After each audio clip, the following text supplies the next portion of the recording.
nè Scoopy Smart Key ប្រយ័ត្នអត់ដឹងថាសោនេះសម្រាប់ធ្វើអីហ្នឹងនេះអញ្ចឹង Scoopy Smart Key គេមានភ្ជាប់មកសោនេះអានេះគេហៅសោបន្ទាន់សម្រាប់បើកកែបណាជួនកាលយើងច្រឡំដាក់អា tele ដាក់អីរបស់យើងចូលទៅក្នុងក្នុងកែបហ្នឹងទៅដល់យើងបើកអត់ចេញគឺយើងប្រើអាសោនេះអាសោបន្ទាន់នេះយើងយកវាមកចាក់នៅខាងក្នុងនេះទៅយើងអាចបើកកែបបានណាអញ្ចឹងបងប្អូនយល់ល្អបងប្អូនដាក់អាសោបន្ទាន់នេះផ្សេងកុំឲ្យដាក់ជាប់ជាមួយ tele ណាយើងមានដាក់ពីកន្លែងទៅចៃដន្យយើង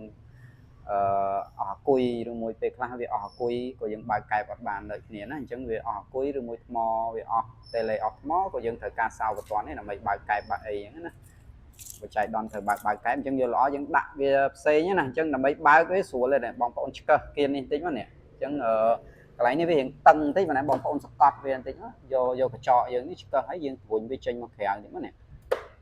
តែពឹកវាទៅយើងអាចចេញមកបានហើយអញ្ចឹងនៅខាងក្នុងហ្នឹងយើងមានឃើញរុនមួយនេះអញ្ចឹងដើម្បីបើកកែបយើងគ្រាន់តែយក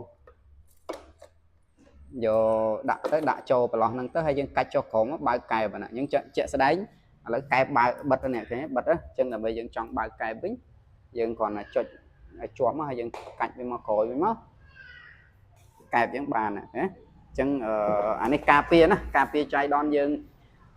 វិញតេឡេឬមួយតេឡេឬជាប់នៅក្រោមកែបក្រោមអីយើងអាចប្រើវិធីនឹងដោះបានណាអញ្ចឹងឈប់ឆ្ងល់ទៀតថានឹងគេដាក់មកធ្វើដើម្បីអីណាគឺដើម្បីបិទកែបវិញណាអញ្ចឹងយើងកាច់ឡើងវិញមកណាកាច់ឡើងវិញមកហើយសកត់កែបវិញទៅចូលវិញហើយណាតែប៉ុណ្្នឹងឯណាហើយយើងបិទវិញមកតែប៉ុណ្្នឹងឯណាអញ្ចឹងសម្រាប់ Smart Key សុវត្ថិភាពណាប៉ុន្តែអ្នកអត់ចេះប្រើបាក់ដែរយើងញ៉ៃញ៉ៃដែរណាប៉ុន្តែអាហ្នឹងវាល្អសុវត្ថិភាពយើងទុកចោលទុកអីស្រួលមិនសូវខ្លាចយើងចោលអីណាអញ្ចឹងអរគុណច្រើន